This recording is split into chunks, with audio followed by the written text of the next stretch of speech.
continuation po ng ating pag-aaral regarding po sa understanding the differences. Ayan, so mag-share screen lang po. Nakikita niyo po dyan sa ano natin.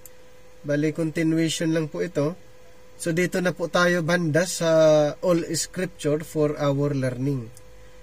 Nakita niyo po dyan sa screen ang ating topic. Ayan po. So all scripture for our learning, ito po ang ating pag-uusapan ngayon.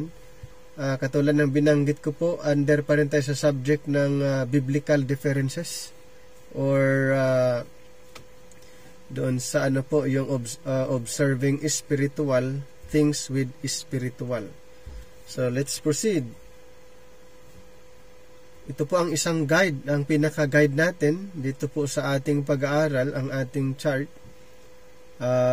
Kumbaga ito ay napakadaling unawain dahil ang palatandaan mo lang dito kung ano yung programa under the time past, under the but now, and under ages to come. Kumbaga pag na-master po natin ito bilang guide, madali na lang po natin aralin ang ating Biblia. So, gamit lang po yung method. So, it is in Paul's God-inspired writings that we find the doctrine to the church today. Yet, it would be foolish to say that we should eliminate the other parts of Scripture. Ulitin ko po, ang doktrina, katuruan para po sa church, the body of Christ, ay matatagpuan po sa writings ni Apostle Paul. Yung mga instruction matatagpuan po, pero hindi ibig sabihin na i-eliminate ang ibang part ng scripture katulad ng mga nabanggit ng karamihan, pero hindi po tayo ganon. Inaaral po natin from Genesis to Revelation. Ang kagandahan lang, alam natin kung saan matatagpuan ang instruction para sa church, the body of Christ. Yan, hindi po sa time past. Ang instruction ng church, the body of Christ, ay hindi po sa time past, hindi po sa ages to come, kundi sa but now. So, at hindi rin ibig sabihin na ini-eliminate natin or itinatanggal natin o hindi natin pinapahalagahan din ang ibang mga writings na nasa Bible. Lahat po ay inaaral natin, pinag-aaralan po natin lahat. In 2 Timothy chapter 3 verse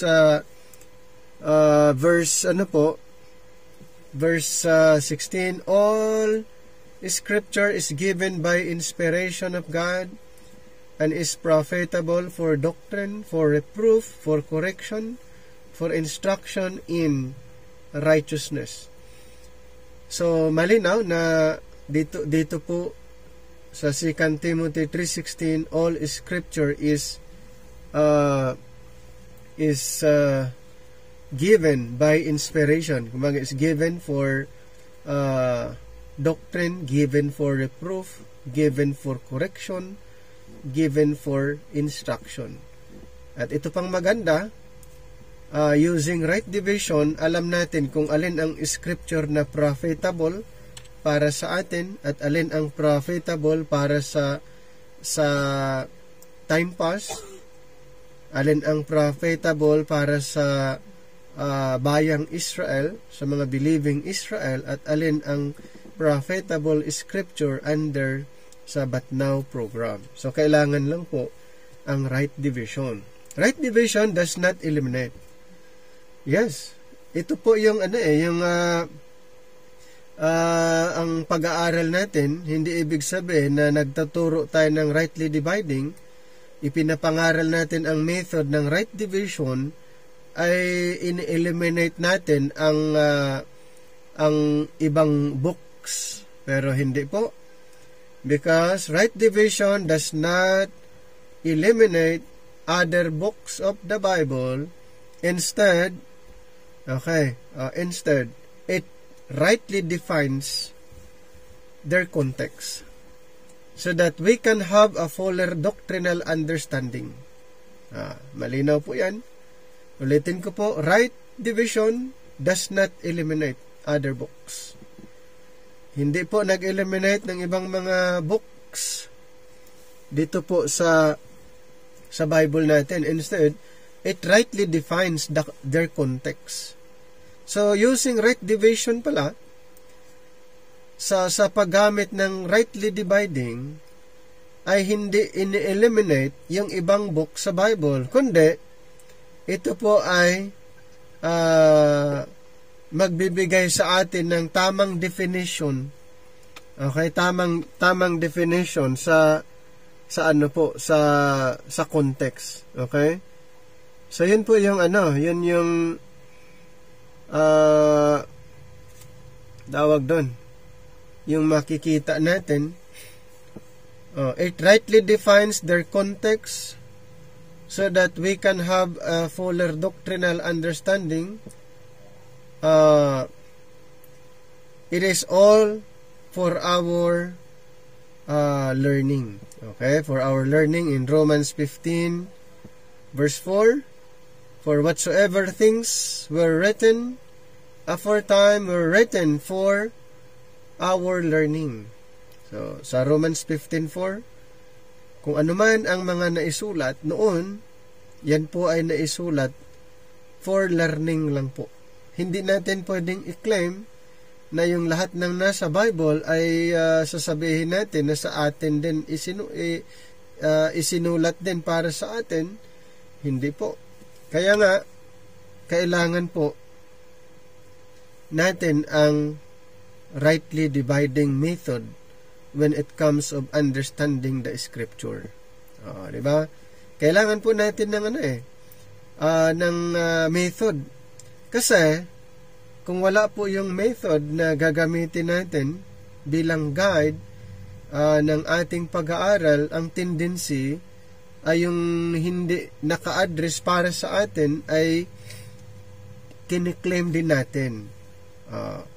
Kumbaga, kiniklaim natin yung hindi para sa atin. Ito pong good news.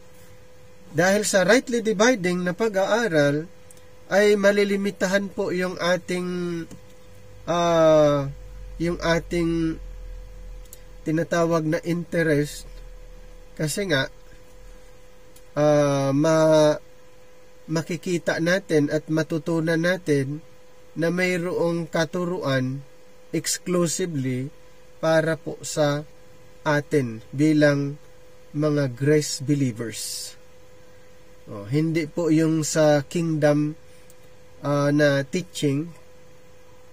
Yes, pwedeng aralin, pwedeng pag-aralan for our learning. Pero when it comes of application for edification or equipping, hindi po. Dahil mayroon na pong katuruan or doktrina na ibinigay ang Panginoon kay Apostol Pablo para po sa atin bilang grace believers. What we learn? With the scriptures written to God's prophetic people, Israel, we learn about God's promise, purpose. Diba? Mayroon tayong matutunan doon sa mga writings na hindi nga nakasulat o naka-address sa atin. We learn about God's promise, purpose for the earth.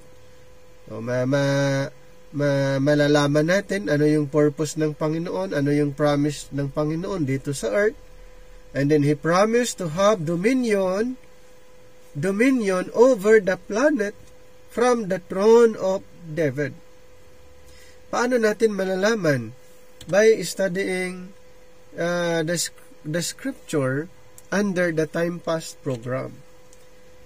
Yan. Malalaman natin yun. And then, Paul's gospel explains further the mystery behind the resurrection of David's seed in 2 Timothy chapter 2. 2 Timothy chapter 2 verse 8. Ito po malalaman natin at Apostle Paul ay nagbigay ng emphasis regarding sa ating Panginoon, lalo na after His resurrection. Remember that Jesus Christ of the seed of David was raised from the dead according to my gospel.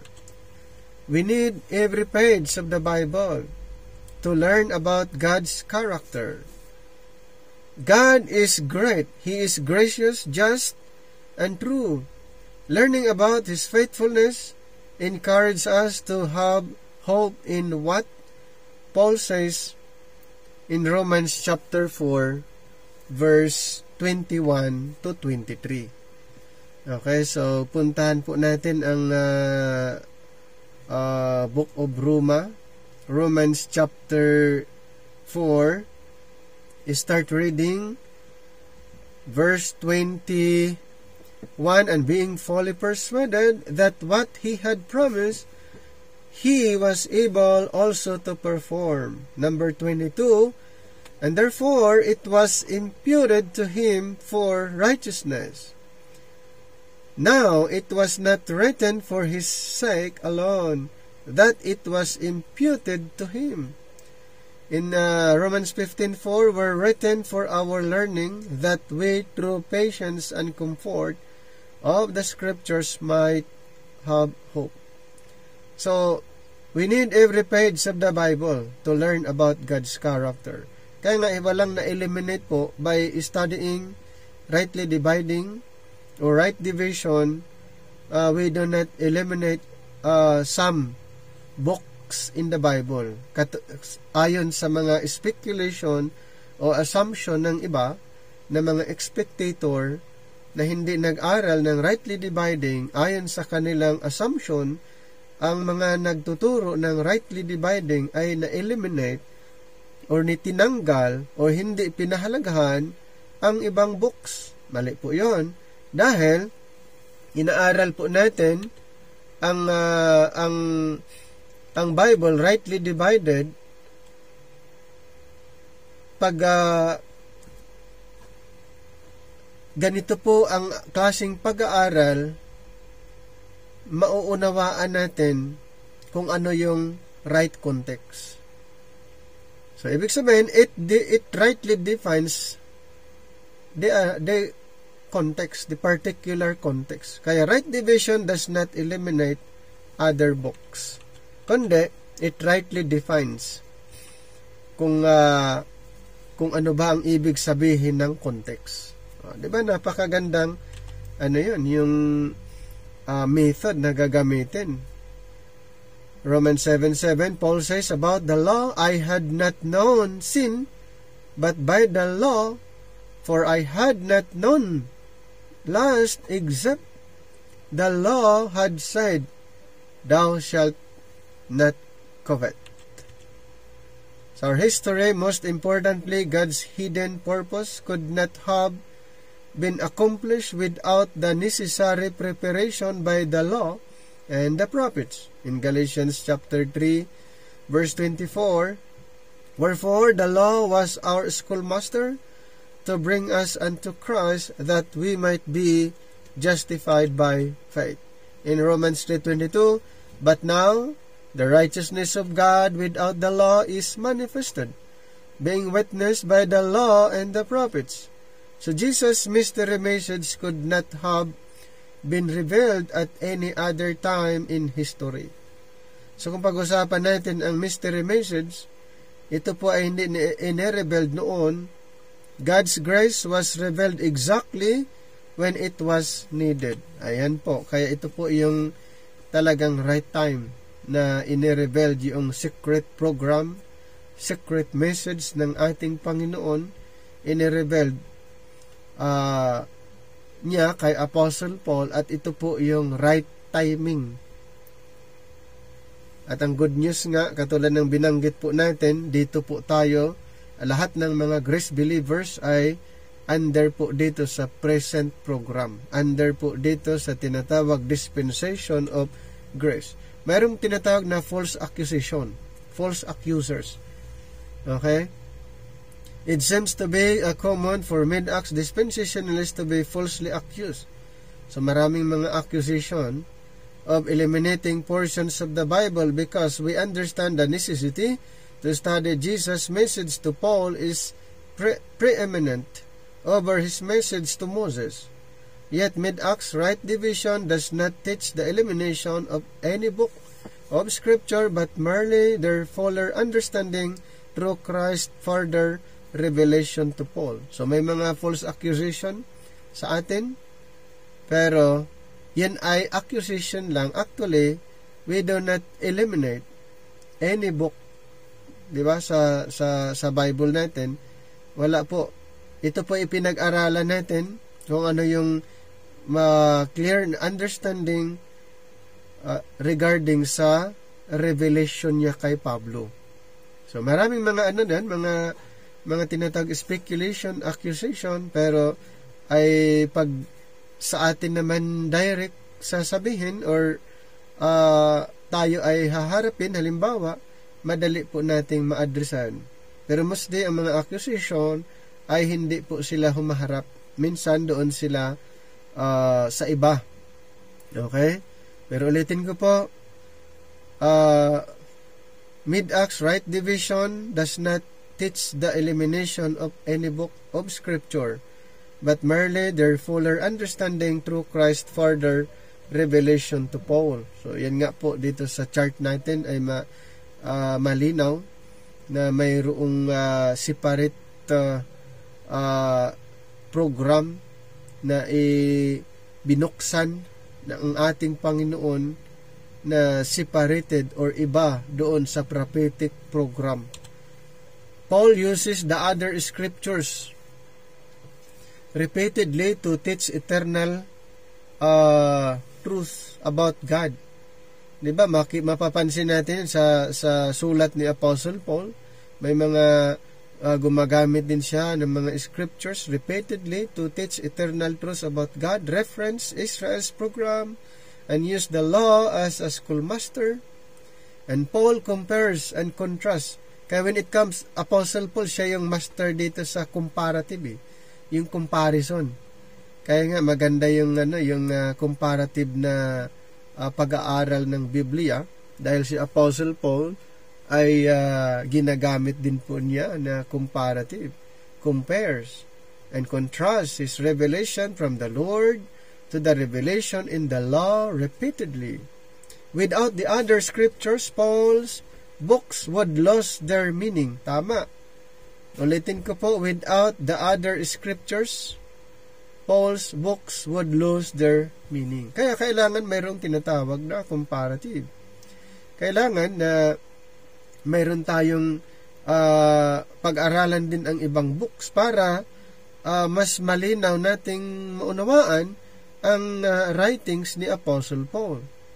Right division requires that we follow Paul if we are to follow Christ, and Paul tells us that we need to God's complete revelation for our learning. Kung pag-usapan naman natin ang apostles and the prophets of the church, dahil si Apostle Paul ay nag-mention din ng apostles and prophets of the church, at ito po ay very controversial din sa ibang mga churches. Sila po ay nag-appoint ng mga apostles, prophets sa kanilang mga local church. Pero ang pinag-usapan dito ay hindi po local church. Ito po ay ang church na na-mention ay patungkol po sa group of believers na mga naniniwala sa finished work ng ating Panginoon. Hindi po ito tumutukoy sa local church na mayroon po tayo, na katulad ng iba na ito ay in-interpret sa kanilang local church na sila mayroon silang propeta, mayroon silang apostol sa kanilang local church. Ulitin ko po, ito po ay hindi naka-address doon sa local church. Ito po ay organism referring to a whole a group of believers. Ayan, a group of believers. So alamin natin ang issue na ito, kung bakit na mention Apostle Paul mention regarding the apostles and prophets nga. At katulad ng binanggit po natin na mayroong iba na nagpakilalang sila ay apostol, mayroong iba nagpakilala na sila ay propeta. Pero ang problema, sila po ay kumbaga wala na sa Bible. Nag-claim lang sila na part Ang hindi lang nila na nakita na si Apostol Pablo ay nag-mention na ang mga gift na ito ay hihinto. Darating ang panahon na huminto ang mga gift of ganito nga, apostles, prophets, at yung iba pa. So, in Ephesians chapter 3:5, which in other ages was not made known unto the sons of men, as it is now revealed unto his holy apostles and prophets by the Spirit. In Ephesians 3:5 mentions apostles and prophets that know the mystery of Christ. So ito ulitin ko po, yung apostles na sinasabi dito, hindi po referring to the 12 apostles. Ito pong apostles ay na-mention sa body of Christ lang po. Ibig sabihin sa church, the body of Christ, ay mayroon pong tinatag na apostles and prophets. Pero hindi ito yung Old Testament prophets, hindi rin ito ang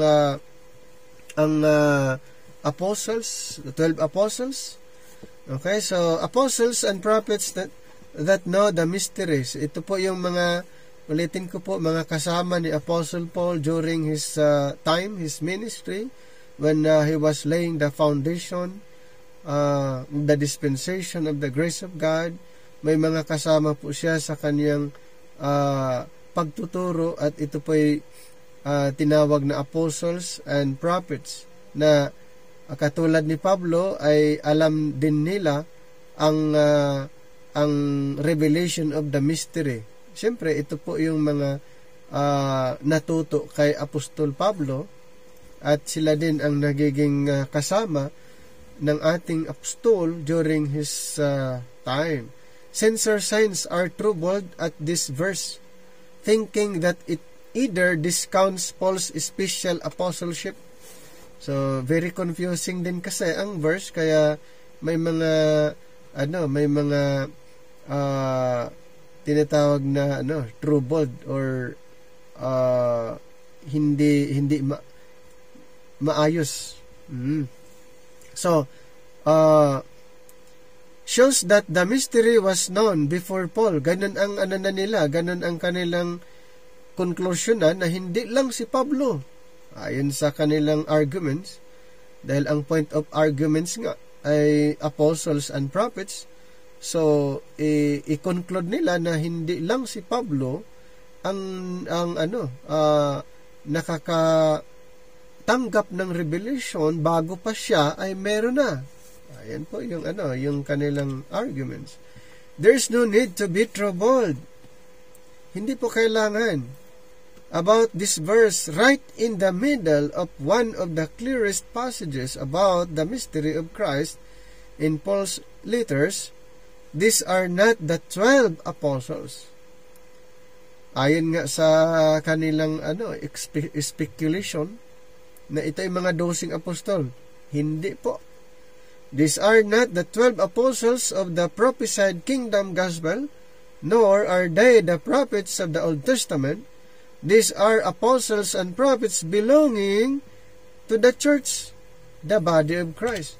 So kung mayroong na-mention na prophets and apostles under the kingdom program, under grace, mayroon ding na-mention. Ito po yung mga grace believers during the time of Paul, during the transitional period. So ito po mga na-mention na tinatawag na apostle, pero hindi po yan yung sa Old Testament na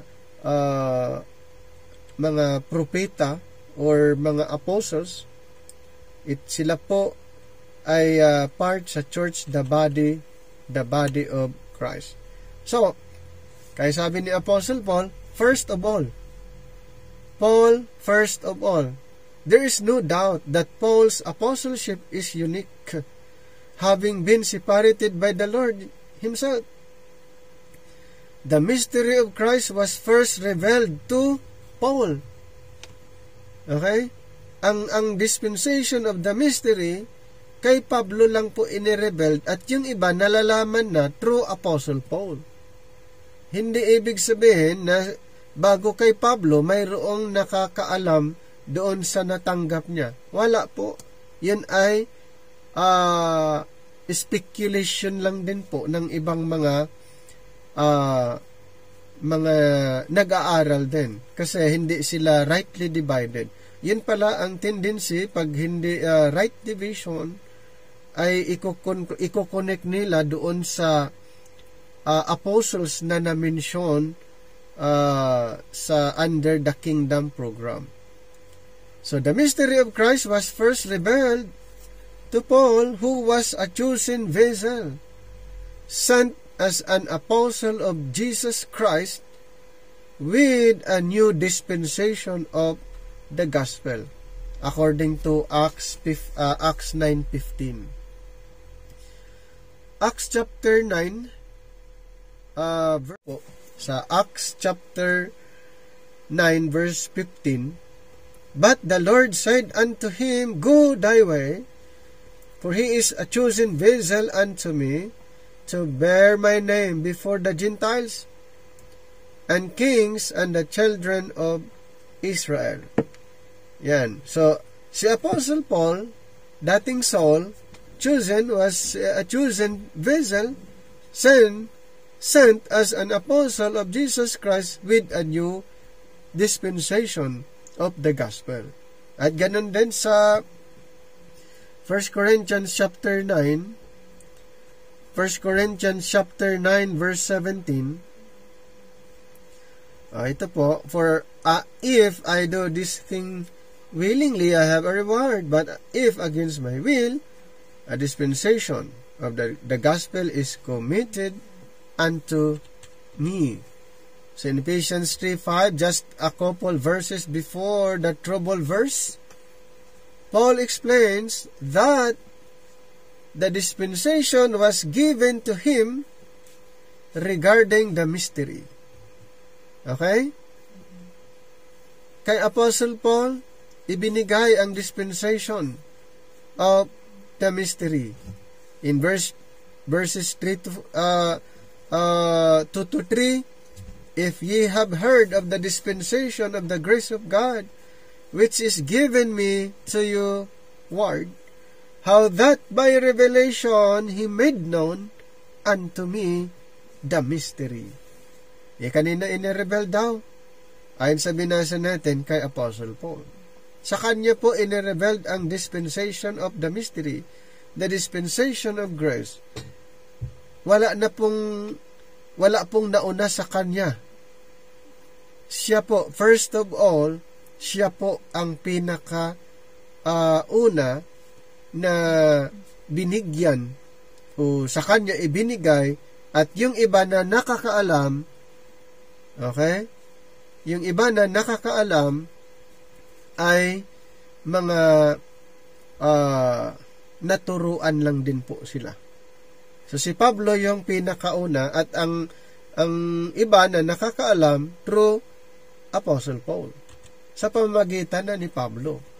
To the Corinthians, Paul declares that he delivered the gospel unto them first of all. Okay?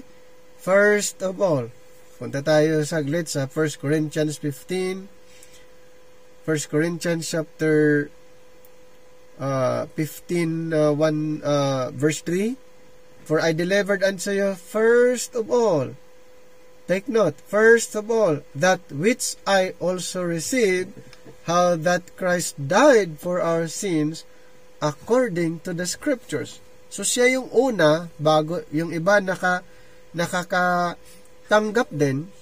Nagkaroon na natuto din sila kung ano yung naunawaan ni Apostol Pablo, naunawaan din nila, pero si Pablo yung una. To the Romans, Paul claims to be a separated apostle in Romans 1:1 and magnifies his office as the dispenser of God's grace to Gentiles in Romans 11:13. "For I speak to you Gentiles, inasmuch as I am the apostle of the Gentiles, I magnify mine office." However, although he was the first apostle of the church, he was not the only apostle. Sa church, hindi sa Gentiles siya lang. Pero ang pinag-usapan natin, yung church, the body of Christ, ibig sabihin mga believers, hindi lang siya, merong iba. Yun po yung na-mention. Apostles of the church. the church, the body of Christ, had many apostles and prophets. When it began nearly 2,000 years ago, Paul could not be everywhere at once. Okay, hindi naman siya everywhere eh. Kaya, ito pong mga na-mention ditong apostles and prophets ay kasama mga workers na kung ano yung ano yung kanyang natutunan, ano yung kanyang ipinapangaral, yun din ang ipinapangaral ng mga apostles and prophets dito po sa body of Christ. Paul could not be everywhere at once while he traveled ministering his gospel. Others were recruited by the Spirit or convicted by the Spirit, or ang banal na Espiritu ay mayroon ding pinagrevelan or binigyan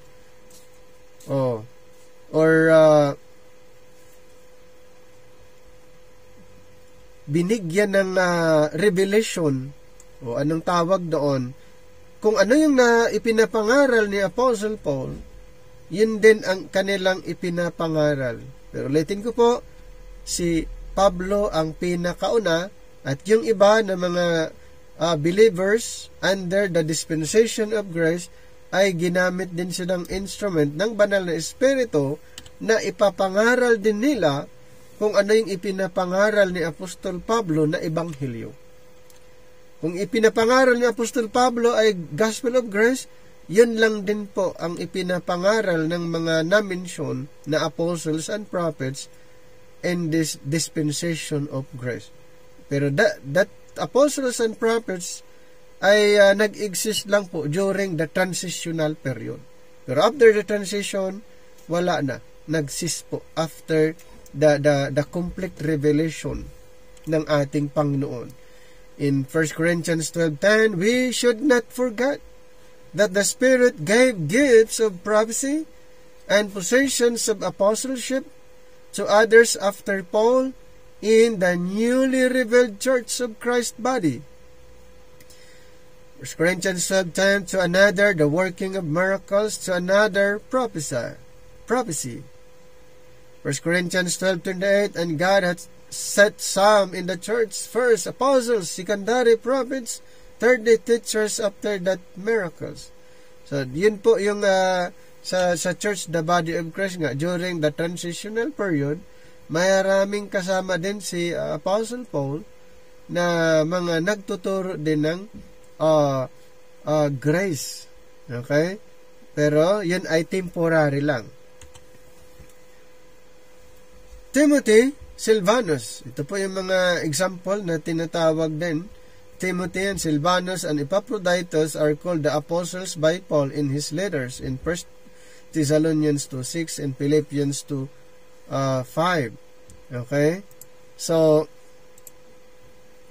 it was this Spirit-filled church apostles who also prophesied mystery truth as they were laying the foundation of the early church, wherever they were sent. Kaya nga na-mention sa Ephesians 2:20, Ephesians chapter 2 verse 20, ito pong mga apostles na na-mention dito, hindi po ito yung mga 12 apostles, ito yung mga na-mention natin, and are built, the church, ito pong church, the body of Christ or the dispensation of the grace of God, are built upon the foundation of the apostles and prophets, Jesus Christ Himself being the chief cornerstone. Ulitin ko po, itong mga na-mention apostles and prophets, hindi po ito yung sa kingdom, hindi po ito yung mga apostles and prophets under the Old Testament program, ito po yung mga na-mention lang din under the dispensation of grace. Nung nilaid yung foundation, sila po. Kaya na-mention dito na built of the apostles and prophets.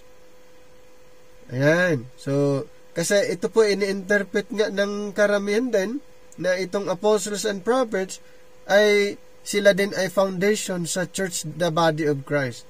Magkaroon ng conflict dahil ang dispensation of grace ay totally mystery. So, hindi po pwede na ang foundation ay prophecy. Hindi po pwede na ang mga propeta, ang mga apostles and prophets under doon sa ibang programa ay sila din ang pundasyon ng dispensation of grace. So, hindi po. Yung na-mention dito ay yung apostles and prophets under the dispensation of grace.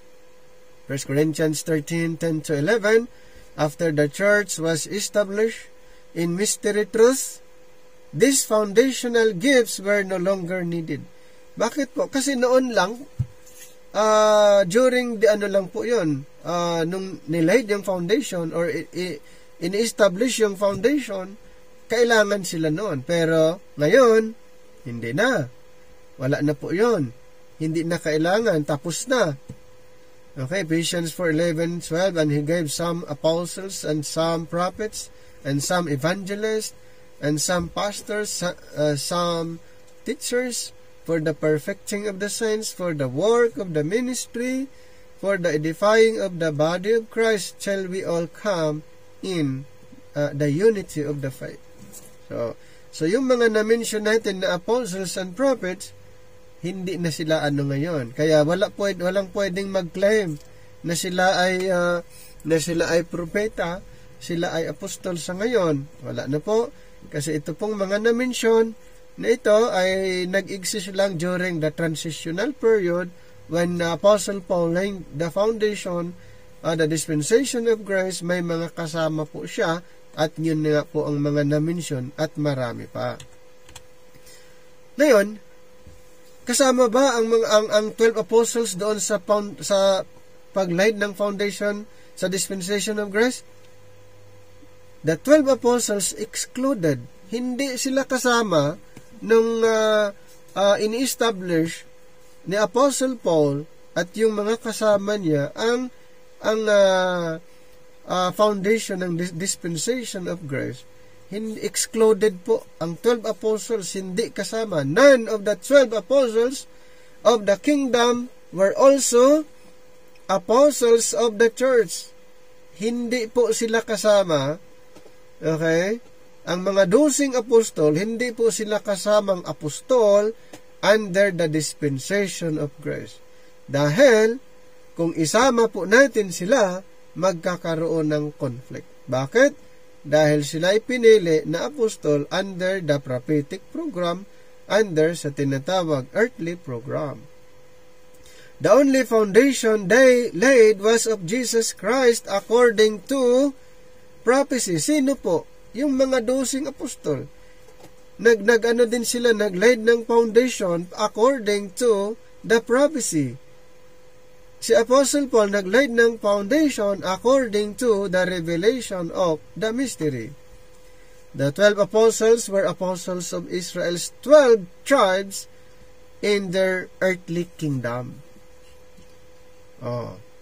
The 12 apostles were apostles of Israel's 12 tribes in their earthly kingdom. Kaya, hindi sila pwedeng kasama. Hindi sila pwedeng kasama sa foundation sa dispensation of grace. Itong mga 12 apostol. None of the 12 knew the mystery when they were sent with their gospel. Itong mga 12 apostol ay hindi nila alam ang ipinapangaral nga ni Pablo, the revelation of the mystery. Dahil ang alam nila na ipapangaral at ituturo yung according to the prophecy. When they were chosen by the Lord, they did not know that Christ needed to die. When they were chosen by the Lord, itong mga 12 apostol, nung sila'y pinili, wala silang idea na si Kristo kailangang mamatay. Not to mention anything about the mystery preaching of the cross. Sa Luke 18:34, wala silang idea, hindi nila naunawaan. Chapter 18, verse 34, and they understood none of these things, and this saying was hid from them, neither knew they the things which were spoken. Naunawaan ba nila? Hindi. Okay, they understood none of these things, and this saying was hid from them, neither knew they the things which were spoken. So the Spirit gave the 12 understanding of what the prophets spoke since the world began at Pentecost. Kaya hindi talaga na hindi sila kasama sa dispensation of the mystery or the dispensation of grace. Dahil ang alam nila, ang ipinapaunawa lang ng Espiritu sa kanila ay ang sinabi ng mga propeta since the world began at Pentecost. But not a word was spoken about the mystery kept secret since the world began.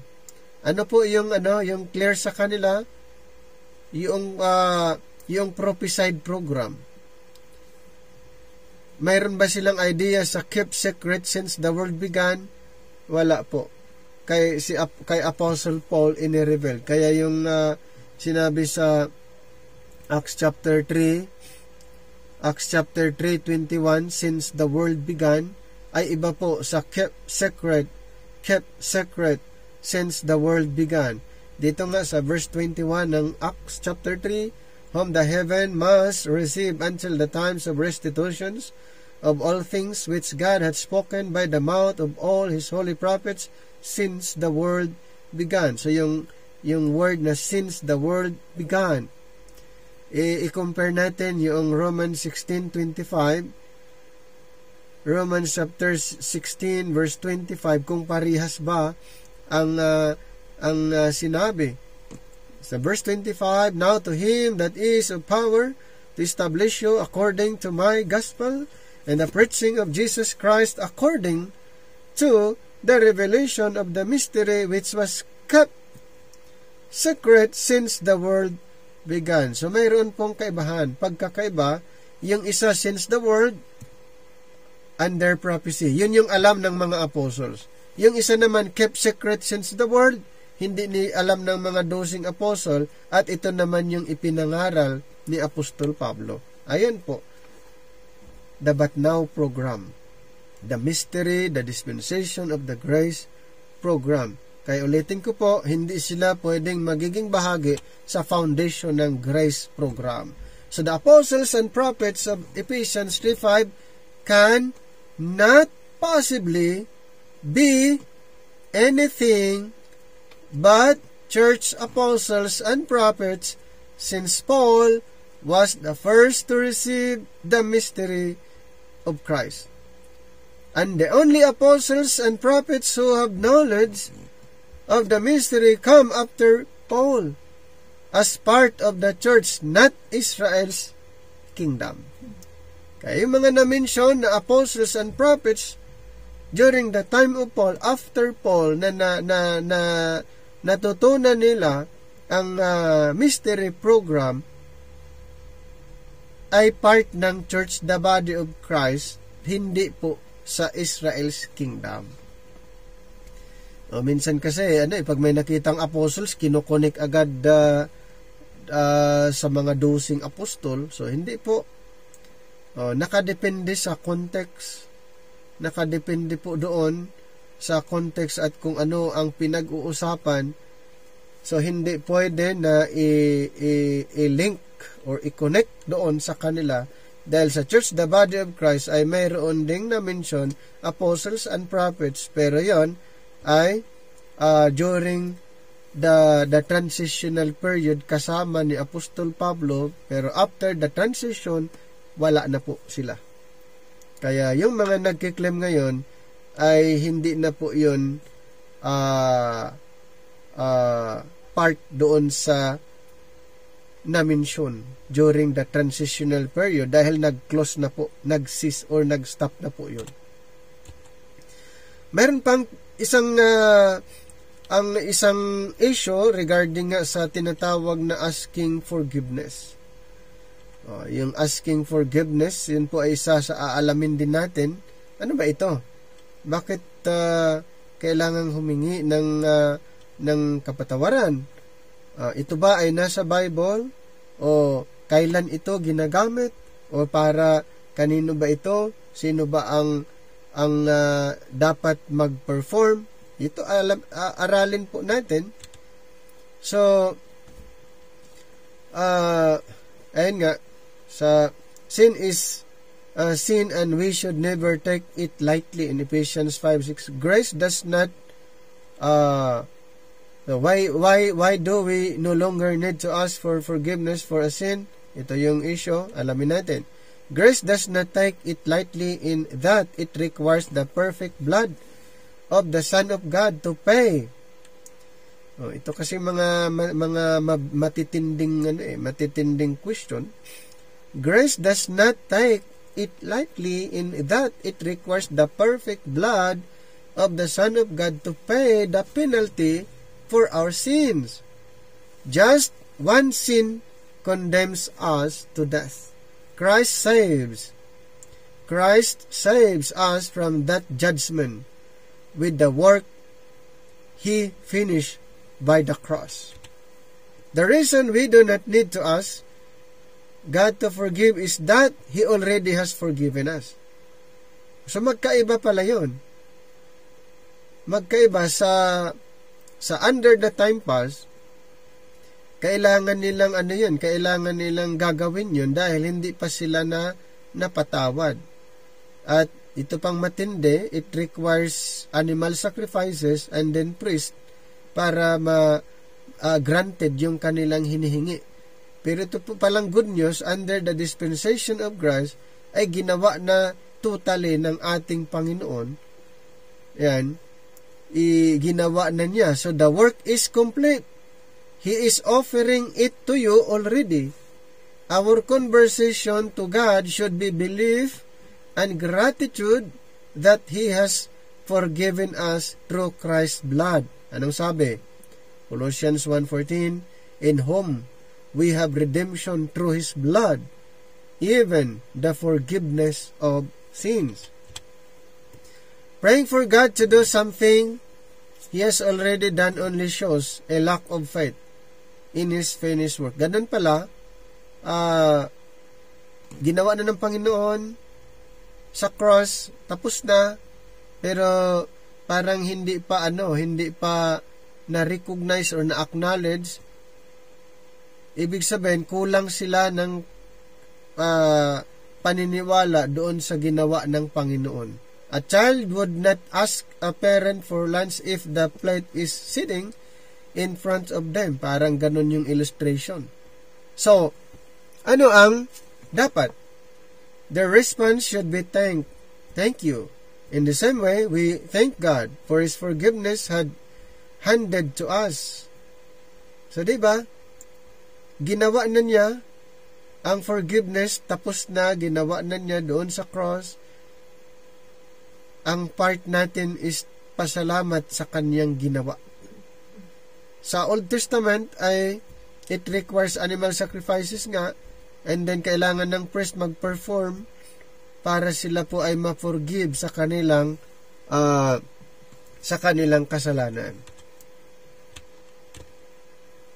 In Ephesians 4:32, God has already forgiven those who trust the gospel of Christ. Ano po ang dapat paniwalaan? The gospel of Christ. In Ephesians 4:32, and be ye kind one to another, tender-hearted, forgiving one another, even as God for Christ's sake hath forgiven you. Tapos na. Tapos na. Hinihingi pa ba yan niya tapos nang ginawa? Magkaiba yun. Pag sabing hihingiin pa, hindi pa tapos. Kumbaga, gagawin pa lang. Hinihingi pa lang eh. Pero dito po sa after na may ginawa ang Panginoon para sa ating lahat, mababasa natin at na-mention, Christ for Christ's sake hath forgiven you. God offers this forgiveness to everyone in the world. They need not ask Him to forgive, but merely trust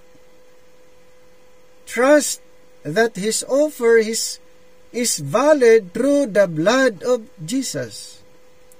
This is the gospel that saves. This is the ministry of reconciliation. God is reconciled to you. Be ye reconciled to God. 2 Corinthians 5:19. 2 Corinthians 5:19, to wit that God was in Christ reconciling the world unto himself, not imputing their trespasses unto them, and hath committed unto us the word of reconciliation. So napakalinaw, kaya kung bakit napakahalaga ang right division talaga, rightly dividing the word of truth, para dito po makita natin alin ang ginawa ng Panginoon, alin ang hindi pa niya ginawa, alin yung kanyang ni-required, alin yung tinapos na. Kaya, kung bakit napakahalaga na aralin ang Biblia rightly divided, para hindi natin gagamitin na para sa atin din yung ni-required ng Panginoon sa Israelites, na kailangan para sila'y ma-forgive, kailangan nilang mag-alay ng animals. At kailangan nilang pari na mag-perform para granted yung forgiveness na hinihingi nila. The baptism and manifesting Christ to Israel. So, why did John the Baptist water baptize in the wilderness of Judea?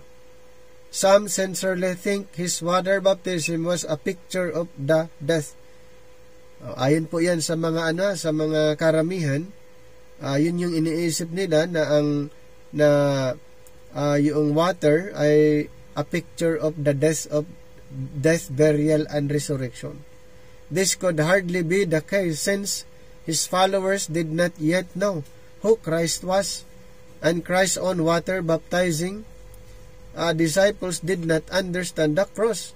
So, hindi pwede na i-relate doon na yung water ay picture doon sa death, burial, and resurrection, na ang mga apostles ay wala silang idea patungkol doon. Kaya sa John 3:26, Luke 18:33 to 34, the disciples did not understand the cross. So, hindi talaga ganon yung picture ayon ito po sa karamihan. Others think he was instituting a New Testament. Mayroong iba na kanilang iniisip na ito po ay nag-establish ang Panginoon ng panibagong testament, ordinance. Yet we know that the New Testament could not begin until Christ's death. Hindi po pwede na ang testament ay mag-operate na ang testator ay buhay. So, hindi pwede talaga na nung dumating si Kristo ay nag-institute o mag-establish ng panibagong ordinance sa church.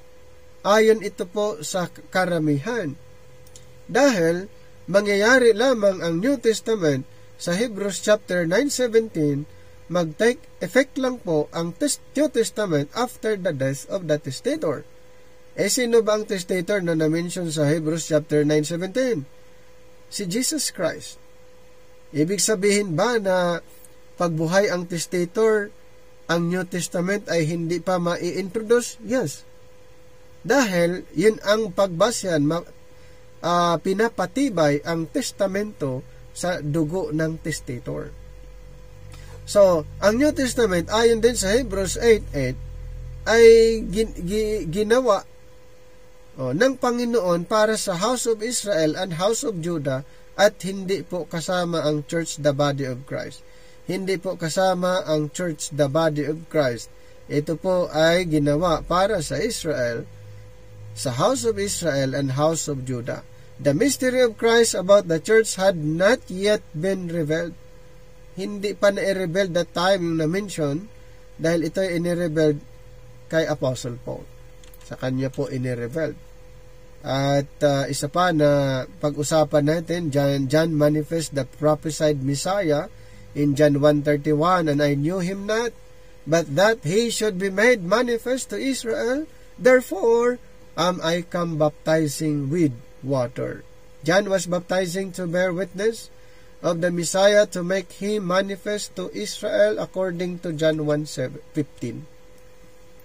According to Israel's prophecies, a messenger would come to prepare the way of the Messiah. In Malachi 3:1, thus John preached, prepare ye the way of the Lord. In Mark 1:3, all in Israels that were water baptized were making themselves ready for the coming of Christ. Ganun pala yun. All in Israel that were baptized were making themselves ready for the coming Christ, according to Luke 1:17, identifying themselves with the greater one John bear witness of. This is why the chief priest in Israel would not acknowledge John's baptism was from God. If they did, they would be admitting that Jesus was the Christ. In Matthew 21:25, the baptism of John, whence was it? From heaven or of men? And they reasoned with themselves, saying, if we shall say from heaven, he will say unto us, why did ye not then believe him? So yun po yung mga arguments that time. And Peter witnessed, aside from John the Baptist witnessing the prophesied Messiah, and then Peter also witnessed Christ according to prophecy. So katulad ng na banggit po natin, ito po ay under the kingdom program na ating pinag-uusapan. So even Peter, nagtuturo siya, witnesses siya according to prophecy. John's ministry of water baptism had made the Messiah manifest to Israel. When Peter preached to Israel at Pentecost, he also preached John's water baptism. Only now he preached it in the name of Jesus Christ in Acts 2:38. So later, si Pedro ay pinapangaral niya dahil siya po ay witnesses ng ating Panginoon according to prophecy. Peter was a witness of Christ. Yes, siya po ay witnesses, making him manifest to Israel. So si Pedro, ayun po ang kanyang mission actually in Acts 1:22, Acts 2:32, Acts 3:20-21. Peter was a witness of Christ, making him manifest to Israel through preaching prophecy and water baptism. If Israel was not water baptized, ano po? Kung sakaling hindi ang Israel magpabautismo sa tubig by Peter, they were rejecting Jesus as the Messiah. So yun po, kung hindi nila gagawin ng Israel na magpabautismo sa tubig sa pamagitan ni Pedro, yun po ay sign na kanilang ni-reject ang Mesiyas. Kaya pala si Pedro nang bautismo sa pangalan ng Mesiyas, ng pangalang Jesus, dahil ito po ang ni-required for identification.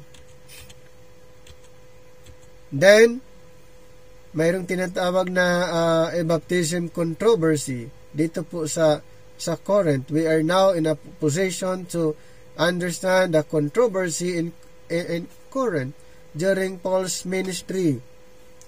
If John and Peter water baptized to manifest Christ to Israel, then would believers in Paul's ministry who were not baptized by Peter or John be rejecting Jesus as the Messiah? Kaya controversy during that time, ito po ay sa transitional period na nangyayari na itong si Pedro at yung mga kasama niya and Paul that time ay mayroong tinatawag na controversy.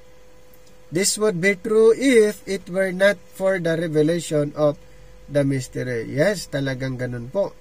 Kung hindi nga revelation of the mystery of Christ given to Apostle Paul to preach to the Gentiles in Ephesians chapter 3 verses 1 and 2. Makikita nga natin na mayroong new program revealed to Apostle Paul. The dispensation of the grace of God was revealed unto Apostle Paul. John's baptism was to make the Messiah manifest to Israel. Ano daw yung bautismo ni John?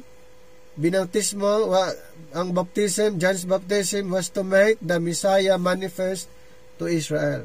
So when Paul was sent to the Gentiles, he was sent with the gospel of salvation to sinners and not to water baptized.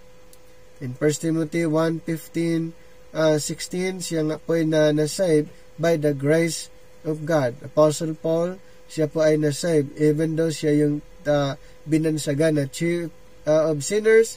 Siya po ay saved by the grace of God, and he was sent with the gospel of salvation to sinners and not to water baptized, katulad ng ginawa ni Pedro. Ano sabi sa 1 Corinthians 1:17? For Christ sent me, Apostle Paul, not to baptize, but to preach the gospel, not with wisdom of words, lest the cross of Christ should be made of none effect. So, yun pala ang reason. Si Apostle Paul ay ang kanyang mission is to preach the gospel, the gospel of the cross, not to water baptize, katulad ng mission ng mga apostles. Did Paul reject Jesus as Christ? This would be absurd. He was water baptized by Ananias and preached in every synagogue that Jesus was Christ. Acts 9:18-20. Paul water baptized some because water baptism made Christ manifest to Israel. And Paul ministered Christ. More important is, why did he not baptize everyone? In 1 Corinthians 1:14, 17. Unlike sa mga apostles, sila ay inutusan talaga na ang kanilang mission ay bautismuhan ng mga maniniwala. So, kaya si Apostle Paul, mayroon siyang mga ilan na nabanggit, pero hindi ibig sabihin na inutusan siya. Kaya, yung hindi niya itinuloy, hinihinto lang din niya dahil hindi po yun ang kanyang mission. Paul manifests Christ according to the mystery. Kung si Peter ay Peter manifests Christ according to the prophecy, Apostle Paul naman manifest Christ according to the mystery. Paul was not sent with the ministry to make Christ manifest to Israel. Hindi po yan ang kanyang mission. He was not sent with a water baptism ministry. Israel had already rejected John, Jesus, and Peter. Christ raised up Paul precisely because of Israel's rejection of Christ and spiritual fall. Instead of making the prophesied Messiah manifest to Israel, ito po, Paul was given the ministry of making the mystery of Christ manifest to all men, Jews and Gentiles. Ito po yung right time talaga, dahil ang Israel ay totally nireject as a nation, nireject na po nila, nireject nila talaga ang Messiah. Nireject nila ang Messiah sa pag-refuse, sa hindi nila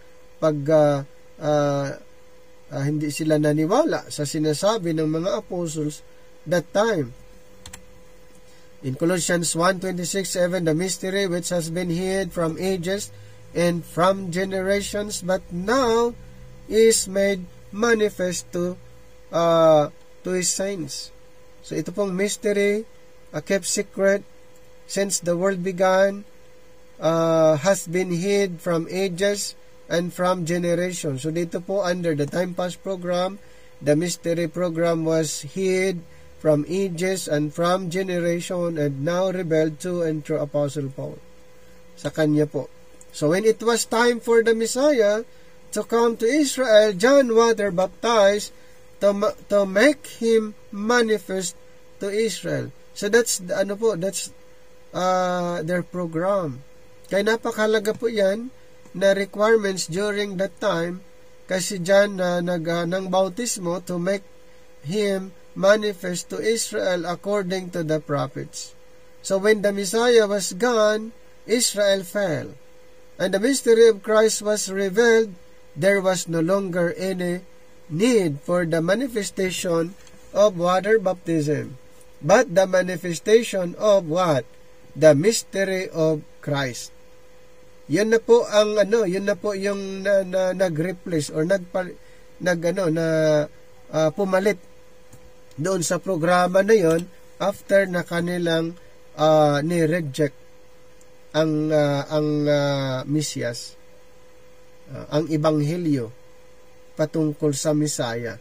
Kaya hindi parehas ang ipinapangaral ni Apostol Pablo at yung ipinapangaral ng 12 dahil temporary nga na ang programa nila ay set aside.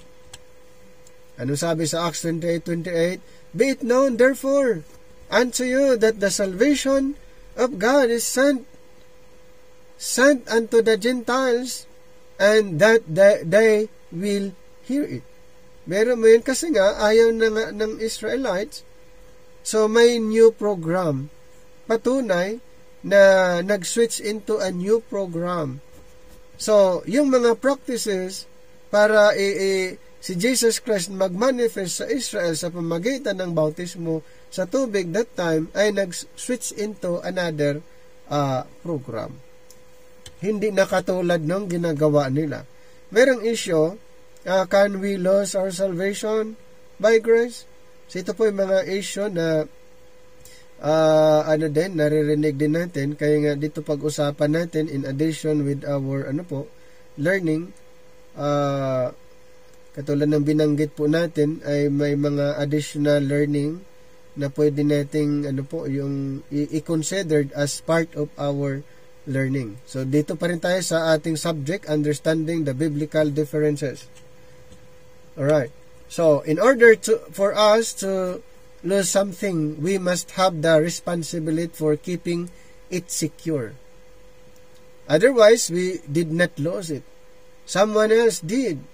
We must be very careful as we study the scripture to sort the mail according to whom it was written. Ay, pahalaga po yan na kung pag-uusapan ang sulat, alamin kung kanino ba isinulat, para kanino ba ang sulat. We must not read into a verse what is not there, and must interpret a verse in its proper context. So kung is interpretation nga sa pagkaunawa ng verse, dapat it's a proper context. This is what makes dispensational Bible study so helpful to our understanding God's will and purpose. Kaya nga ito pong pag-aaral natin ay mai-consider na malaking tulong dahil nagiging maingat tayo sa pag-intindi sa Bible at paggamit sa Bible. Dapat alam natin yung proper context. Dahil kung hindi, magiging out of the context po tayo. At kung para kanino ba yung sulat, sino ba yung sinulatan, kailan isinulat, para hindi tayo magkaroon ng confusion. In regards to our salvation in the dispensation of grace, we can clearly see that we received through Paul the message of salvation by grace. Romans is a wonderful book to illuminate our understanding of salvation by grace in this present dispensation. So, yung Book of Romans, maganda kung pag-usapan natin ang salvation under the dispensation of grace.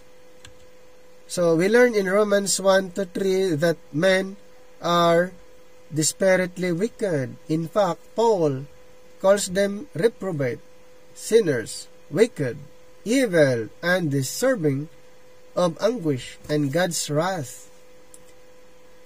Every man, Jew and Gentile, has broken God's law of righteousness and is guilty before a just God who will judge our works in this life, whether they be good or evil. It is true the use of appealing to man's conscience and the law of God that Paul identifies every man unworthy and incapable of obtaining righteousness through their own efforts.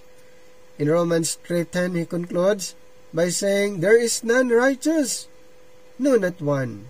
There is none that understandeth, that there is none that seeketh after God. Since God demands perfect righteousness for salvation and eternal life, we are all condemned. Ito po, we are all condemned to death and judgment in hell. However, ito pong good news na makikita po natin dito. Paul is given a special revelation from God that explains that now we can receive righteousness and salvation apart from the law. Kung wala si Apostle Paul, halimbawa, walang ganitong klaseng programa na inintroduce ang Panginoon. Kasi dito po malinaw, Paul is given a special revelation from God that, explains na regarding po sa righteousness na natanggap natin, righteousness and salvation, na hindi po kailangan ang law of Moses. Galatians 1:11 and 12. Ito po ay according to God's revelation, hindi niya natanggap nino man. Sinabi ni Pablo, hindi niya natanggap kanino man. Basahin natin yung kanyang patutuo dito sa Galatians chapter 1:11, verse 11, but I certify you, brethren, that the gospel which was preached of me is not after man. For I neither received it of man, neither was I taught it, but by the revelation of Jesus Christ. Hindi po niya natutunan sa ibang apostol or kanino man, kundi ito po ay kanyang natanggap. Kaya pag sinasabing salvation, righteousness and salvation apart from the law, ito po ay matatagpuan lang natin sa sulat ni Apostol Pablo. In Romans 3:19, now we know that what things soever the law says, it says to them who are under the law, that every mouth may be stopped and all the world may become guilty before God. So the law was to bring the knowledge of sin, but now the righteousness of God can only come through faith in Jesus Christ. Romans 3:22, even the righteousness of God, which is by faith of Jesus Christ unto all, and upon all them that believe. Today, according to Romans 3:24, we are justified freely by His grace, through the redemption that is in Christ Jesus. And like before, justification by observing the law. Mangyayari pang justification kung ito'y gagawin. According to Romans chapter 2:13, ma-justified sila by doing the law. Chapter 2:13, for not the hearers of the law are just before God, but the doers of the law shall be justified. Good news, mga kapatid. Today, we are justified freely by the grace of God. Freely, justification freely, through the redemption that is in Christ Jesus. Knowing how we obtain our salvation is crucial to understanding whether we can lose our salvation.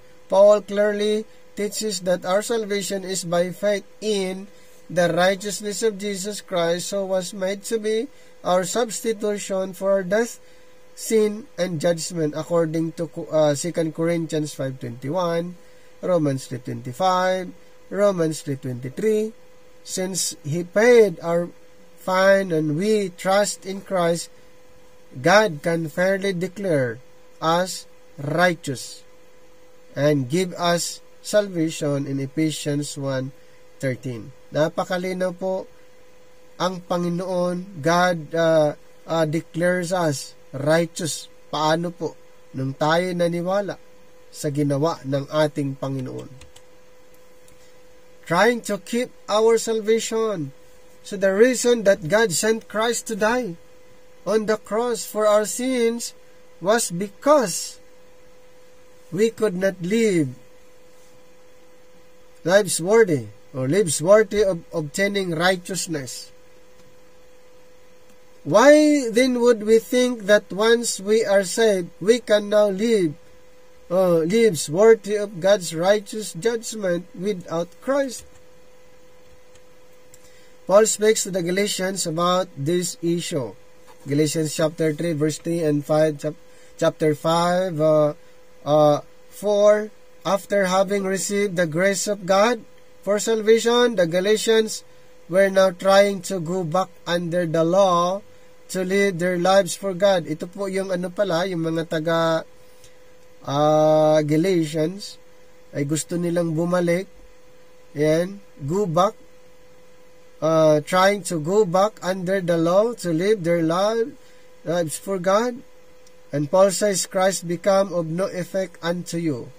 Whosoever of you are justified by the law, ye are fallen from grace. Kaya pala, sinabi ni Apostle Paul na sa mga nagnanais na gustong bumalik mamuhay under the law of Moses, ang sabi din niya, sa mga na-justified ayon sa kautasan, you ay kayo fallen from grace.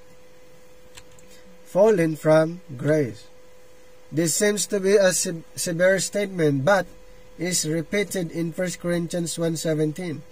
To those who were debating over Paul's baptism, Paul replied regarding these rituals in 1 Corinthians 1:17, for Christ sent me not to baptize, but to preach the gospel, not with wisdom of words, lest the cross of Christ should be made of none effect. Paul repeatedly teaches that it is not by our own works of righteousness. Yes, malinaw po na ang salvation hindi po nakabase sa ating own righteousness, our own works, that we are saved. Hindi po doon ibabase, ayon base natin doon talaga may mawawala ang kaligtasan kung ibabase sa works natin. It follows that if we are not saved by works of righteousness, then we cannot lose our salvation because of a lack of them. Because we are saved by God's grace, the sole responsibility for producing the works meet for our salvation lies upon Christ and the efficacy of His death on the cross. Our faith alone would be of no effect for salvation only if God was not able to fulfill that which He promised. Romans 4:21. This, of course, is unbelief of the first degree. So the whole basis of our salvation is by faith in Christ's full payment for sins, according to Ephesians 2:8 and Romans 3:22. Therefore, if we are saved by grace, and then determine that we can lose our justified status simply by not acting obediently or following after righteousness, then we are in essence rejecting the cross or ignoring what Christ came to do. Or we are also denying our present position in our crucified flesh, combating its temptations daily. Ano sabi ni Apostle Paul? Christ is become of no effect unto you. You would have just as much success trying to save yourself without the cross as you would trying to stay saved without the grace of God operating on your behalf. Yun yung issue na kailangang maunawaan natin para hindi natin i-connect yung works natin na ito ay part din part ng ating kaligtasan. Ginawa na ng Panginoon. This discussion will most likely bring up many other questions that you should also find responded on our questions. So the topic of what happens in salvation is an important topic. Ang dami yan, mga mga pinag-uusapan regarding dyan. Kaya, ito yung talagang magandang pag-aaralan, yung mga questions. Yan, understanding what Christ did on the cross for you is the key to changing your life for eternity. Napakaganda. Kasi, maunawaan natin yung work ng Panginoon. Ito yung susi. Without the grace of God, every man would have no answer for God on Judgment Day, but would spend eternity in the lake of fire. Don't rest until you know that you are saved by the grace of God and have eternity secured through the blood of Christ. So, the question should not be, can we lose our salvation by grace? Instead, it should be, am I saved by my trust in God's grace? Galatians 2:21, I do not prostrate the grace of God. If righteousness come by the law, then Christ is dead in vain. So hindi pala 'yun ang issue na mawawala ba ang kaligtasan by grace? Dapat pala, am I saved by my trust in God's grace? So dito naman yung choosing your part of the Bible, siguro ituloy natin ito bukas. Medyo may ang slides kasi natin dito ay 1,000 slides itong natin regarding biblical differences sa subject natin na biblical differences. Mayroon tayong 1,000 slides, so wala pa tayo sa sa kalahati. So, meron tayong 1,000 slides dito. Under po tayo sa subject ng biblical differences. So, ituloy natin bukas yung ating ang ating pag-aaral regarding po dito